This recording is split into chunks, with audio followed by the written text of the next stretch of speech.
안녕하세요. 우리 채널 오시기를 환영합니다. 부산에 살고 있는 새댁이에요.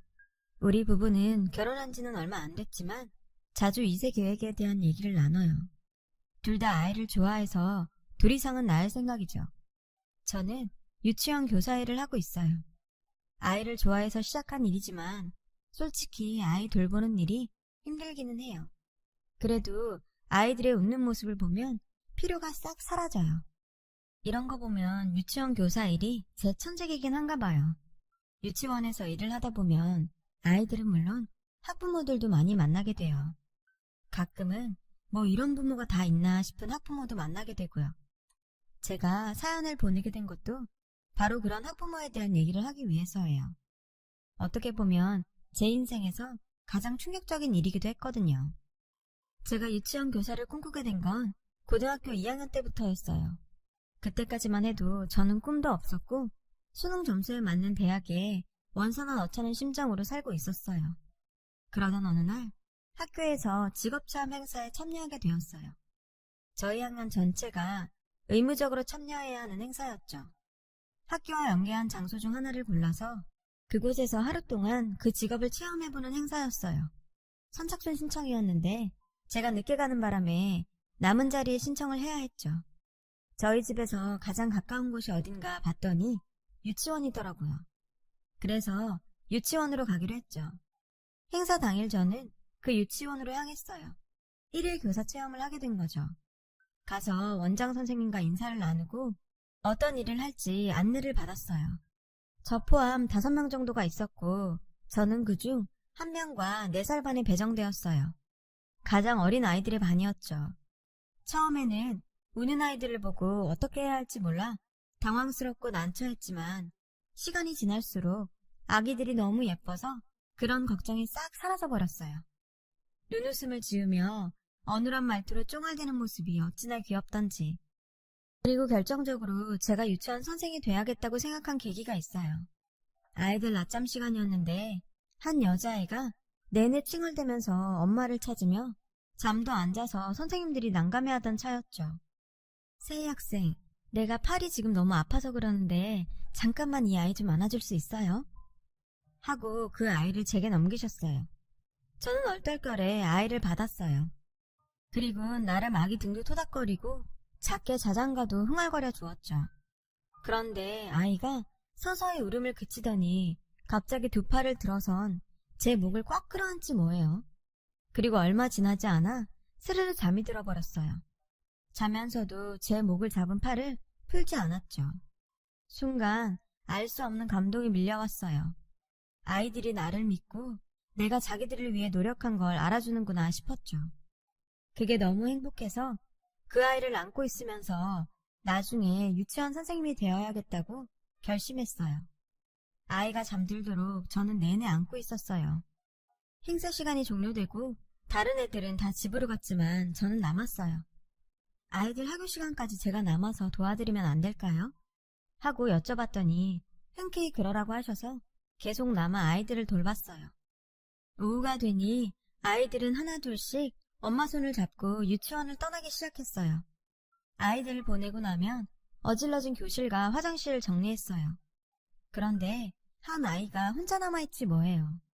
바로 제 목을 꽉 끌어 안았던 그 아이였죠. 다른 친구들이 다 집으로 돌아가도록 그 아이의 부모님은 아이를 데리러 오지 않았어요. 선생님들도 아이도 익숙한 일인 듯 놀라지는 않는 듯 했고요. 아이는 교실에 남아 홀로 인형을 가지고 놀았어요. 그 모습이 안타까워 물었죠.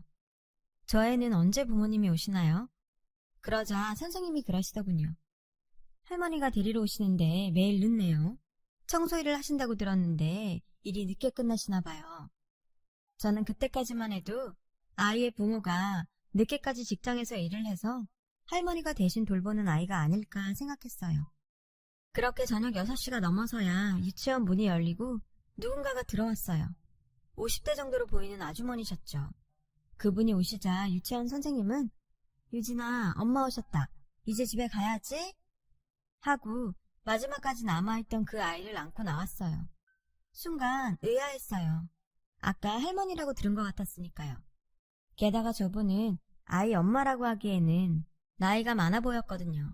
그런데 다시 보니까 아주머니 뒤에 다른 한 명이 서 있더라고요. 머리를 부분 파란색으로 물들인 여자였어요. 화장도 진하고 염색을 하긴 했지만 앳돼 보였죠. 18살이던 저와 몇 살 차이 안 나는 것 같았어요. 다만 학생이라기에는 화장도 진하고 액세서리도 그렇고 수수한 차림의 아주머니야 대조적으로 보였죠.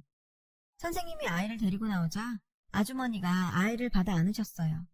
뒤에 서 있던 여자는 아이가 내민 손을 잡아주고 흔들어주는 게 고작이었죠. 아기는 제 쪽으로 손을 흔들며 선생님 안녕 이라고 말했고 저는 손을 흔들어 주었어요. 그렇게 아기는 떠났고 저는 끝까지 남아 유치원 뒷정리와 청소를 도왔어요.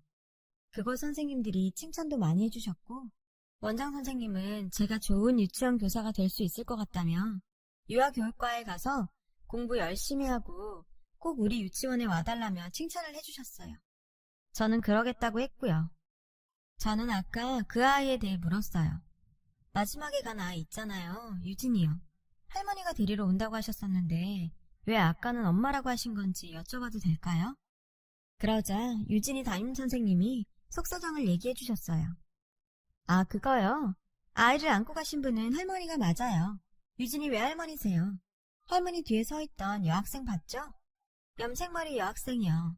세희 학생보다 2살인가 더 많은 걸로 알고 있어요. 올해 20살이던가? 아무튼 16살에 유진이를 낳았다나 봐요. 저는 그 말에 깜짝 놀랐어요. 세상에 16살에 애를 낳다니 16이면 중학생 때 아이를 낳았다는 얘기잖아요.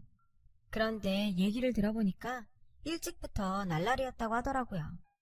아무튼 애 아빠네는 좀 있는 집이었는지 애 지우라고 돈만 주고는 그쪽 부모가 아들을 외국으로 유학을 보냈다더군요.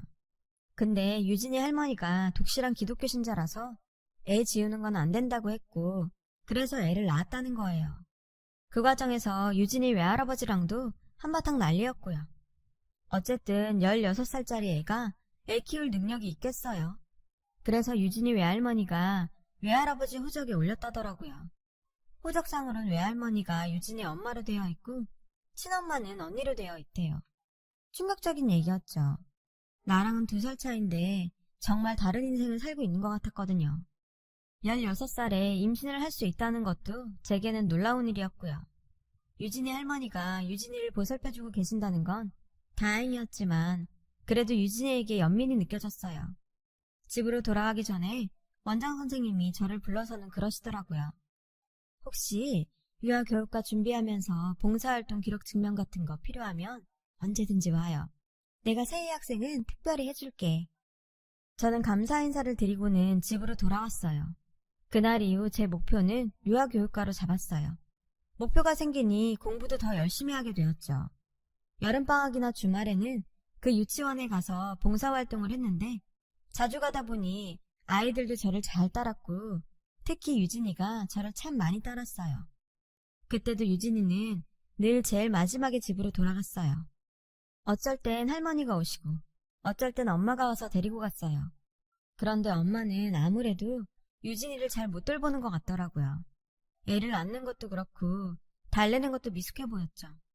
유진이가 칭얼대거나 말을 안 들으면 아 진짜 어쩌라고 너만 힘들어? 그러면서 애한테 짜증을 부려댔죠. 제 또래라 그런가 볼 때마다 묘한 감정이 들었어요. 말로만 듣던 청소년 부모의 모습이 이런 건가 싶기도 했고요.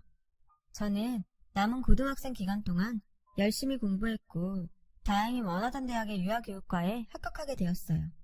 그 소식에 부모님은 물론 봉사활동을 했던 유치원 선생님들도 무척 기뻐해 주셨어요. 무엇보다 꿈도 없던 제가 제 길을 찾았다는 게 무척이나 다행이었고 스스로도 뿌듯했어요. 다만 제가 들어간 대학이 저희 집과는 다른 지역에 있어서 그게 좀 걸렸죠. 처음엔 기숙사 신청을 하려고 했는데 부모님이 아들이면 몰라도 딸을 혼자 타지로 보낼 수는 없다고 하시는 거예요. 그러더니 이사를 결정해버리셨죠.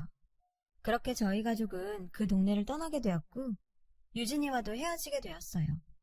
유진이가 부디 티 없이 밝게 자라기를 바랄 뿐이었어요. 대학생이 되어서도 열심히 공부했어요.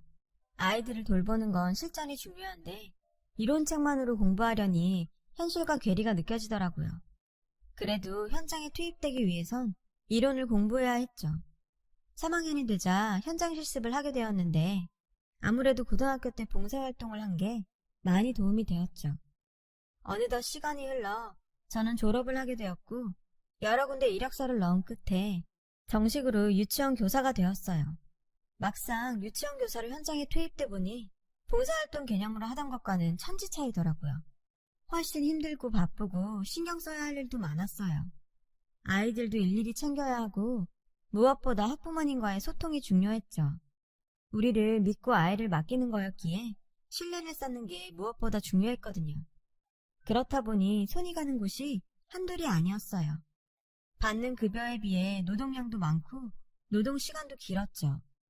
그래도 아이들을 보면 그나마 피로가 풀리고 이 일을 하길 잘했다는 생각이 절로 들었어요. 부모님은 딸이 유치원 교사라고 했더니 주위에서 중매서겠다는 분들이 많다며 좋아하셨어요. 그러면서 은근히 저를 자랑스러워 하시더라고요. 제가 취직하고 얼마 뒤 저희 집엔 좋은 소식이 들렸어요. 오빠가 그렇게 바라던 승진을 했거든요. 오빠는 저보다 7살이 많아요. 나이 차이가 꽤 나다 보니 오빠는 제게 오빠라기보다는 보호자 느낌이 강했죠. 오빠가 승진하던 날 엄마는 푸짐한 저녁상을 준비하셨어요. 맛있게 저녁 식사를 하고 있는데 오빠가 긴장한 표정으로 그러더라고요. 저 드릴 말씀이 있어요. 저는 무슨 얘기길래 저렇게 폼을 잡나 했어요. 저 지금 만나는 사람이 있어요. 2년 조금 안 됐는데 그 사람하고 결혼하고 싶어요. 승진해서 연봉도 오를 거고 제 힘으로 가정을 꾸릴 수 있을 것 같아서요. 사실 승진 발표 나면 말씀드리려고 기다리고 있었거든요. 오빠한테 여자가 있는 줄도 몰랐는데 갑자기 결혼이라니 저와 부모님은 어리둥절했어요. 하지만 생각해보면 결혼할 나이도 됐고 벌이도 확실하겠다 못할 것도 없었죠. 처음엔 당황했던 부모님은 이내 잘 됐다고 좋아하셨어요. 안 그래도 오빠 혼처를 알아보시던 엄마는 특히나 더 그랬죠. 그런데 왠지 오빠 표정이 밝지만은 않더라고요. 그런데 미리 말씀드려야 할 게 있어요. 제가 만나는 사람 부모님이 안 계세요. 어릴 때 돌아가셔서 할머니 손에서 자랐대요. 그래도 사람이 참 착해요. 화장품 숍에서 일하고 있는데 능력도 있고 성실해요. 편견 없이 봐주셨으면 좋겠어요. 평소 저희 부모님 집안을 따지거나 하는 분들은 아니세요. 사람 됨됨이를 먼저 따지는 분들이죠. 그래서 고아라는 말을 들으셨을 때도 못마땅한 기색 같은 건 없었어요. 오히려 미리 말해줘서 고맙다고 하셨죠. 그건 저도 마찬가지였고요. 일주일 뒤 오빠한테 전화가 왔어요. 이번 주 금요일에 인사드리러 온다고요. 그날이 되자 엄마는 상다리가 부러지게 음식 장만을 하셨고 다들 떨리는 기분으로 예비 새언니를 기다렸어요. 마침내 만나게 된 예비 새언니는 검은 생머리에 여성스러운 사람이었어요. 엄마는 그런 언니가 마음에 들었는지 어디서 이런 참한 아가씨를 데려왔냐며 좋아하셨죠. 그런데 저는 왠지 기분이 이상했어요. 왠지 낯설지가 않았거든요. 어디서 봤는지 기억은 안 나는데 분명 아는 얼굴이었죠. 찝찝하긴 했지만 별일 있겠나 싶어서 내색은 않았어요. 식사를 마치자 예비 새언니는 제가 부모님도 안 계시고 직업도 변변치 않아서 죄송해요. 하지만 저 잘할 자신 있어요. 부모님께도 그렇고 아가씨한테도요. 저희 부모님은 이렇게 와줘서 고맙다며 다른 건 신경 쓰지 말라며 앞으로 딸처럼 생각할 테니 어려워 말라고 하셨어요. 예비새 언니는 그러겠다며 제게 친자매처럼 지내자고 하더군요. 사근사근한 언니의 행동에도 불구하고 저는 내심 불안했어요. 하지만 어쩌겠어요. 오빠가 좋다는데. 그 후로도 예비새 언니는 자주 집에 찾아왔고 결혼 준비도 잘 진행됐어요.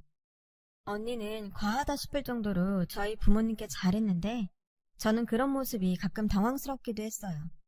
그럴 때마다 엄마는 제게 사람 싹싹하고 좋은데 왜 트집이냐고 핀잔을 주셨죠. 그렇게 오빠의 결혼 날짜는 하루하루 다가왔고 이대로 간다면 앞으로 행복하게 사는 일만 남은 것 같았어요. 그러던 어느 날이었죠. 퇴근 준비를 하는데 언니한테 문자가 온 거예요. 집 근처로 갈 테니 만나서 같이 저녁을 먹자더군요. 저는 알겠다고 답장을 보내고는 집으로 향했어요. 집에 거의 다 왔을까? 저희 집 근처에서 시끄러운 소리가 들리더라고요.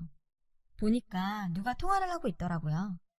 무슨 통화를 저렇게 시끄럽게 하나 싶어 다가가 보니 예비 세연이더라고요. 그런데 그 모습은 제가 평소 봐왔던 모습이 아니었어요. 아, 나도 내 인생 좀 살자고. 언제까지 내가 그래야 돼? 어차피 호적도 아빠 아래로 돼 있는데 나오는 것도 있는데 근데 왜 이 사람은 내 발목을 잡아? 그때부터 제 엄마가 지금 그 말이 불안해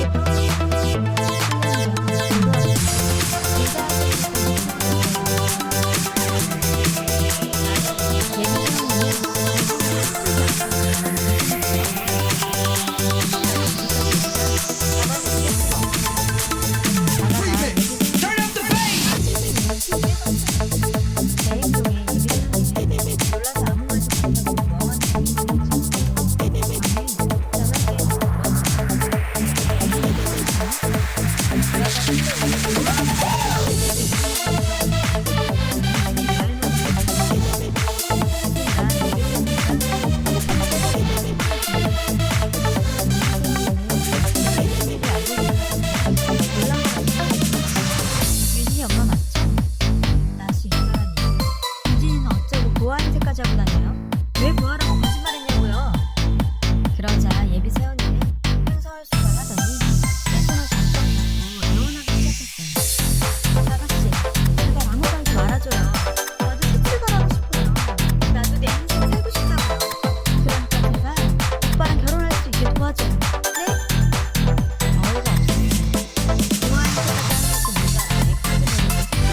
안녕하세요.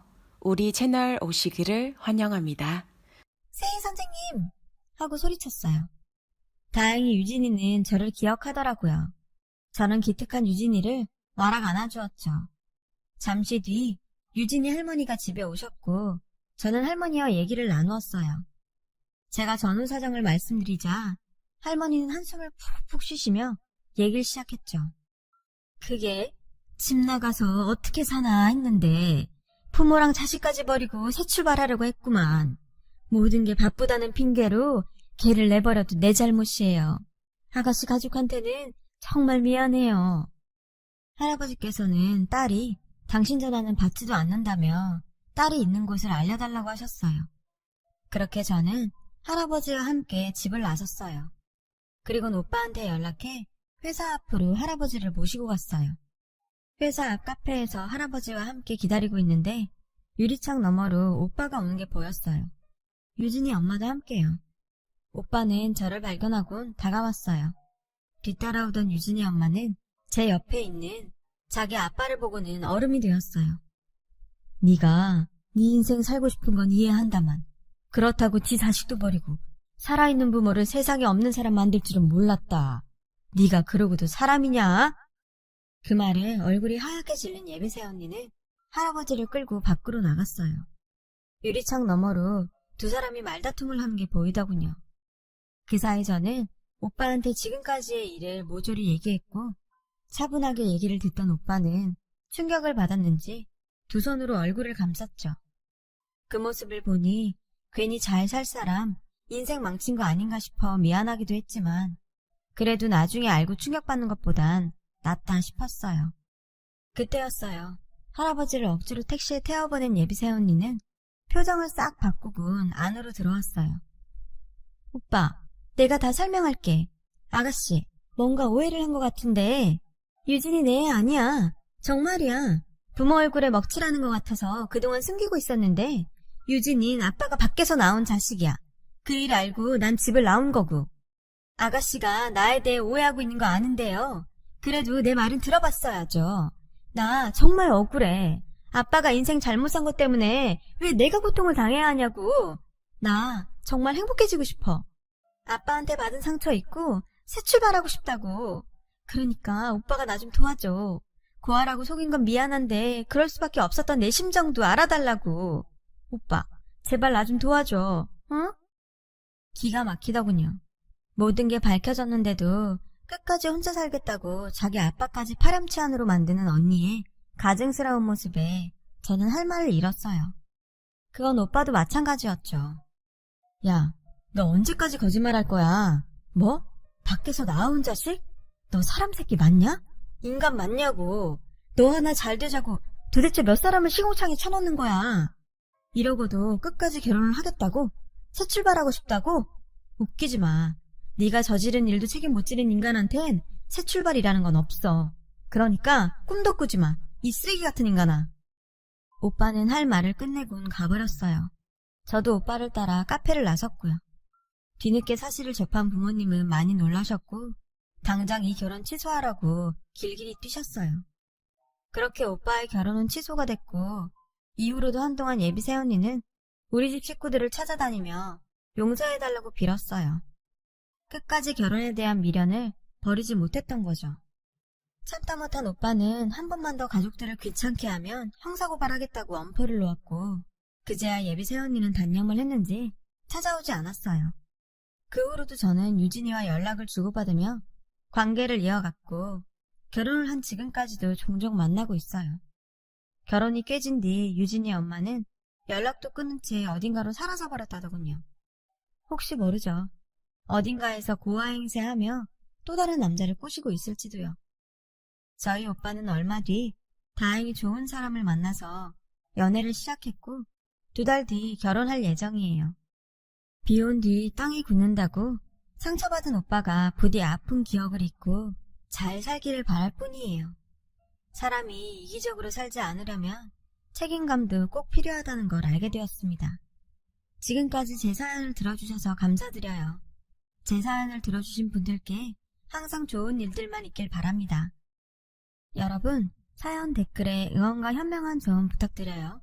좋아요와 구독은 저에게 큰 힘이 됩니다. 오늘도 좋은 일 가득하세요.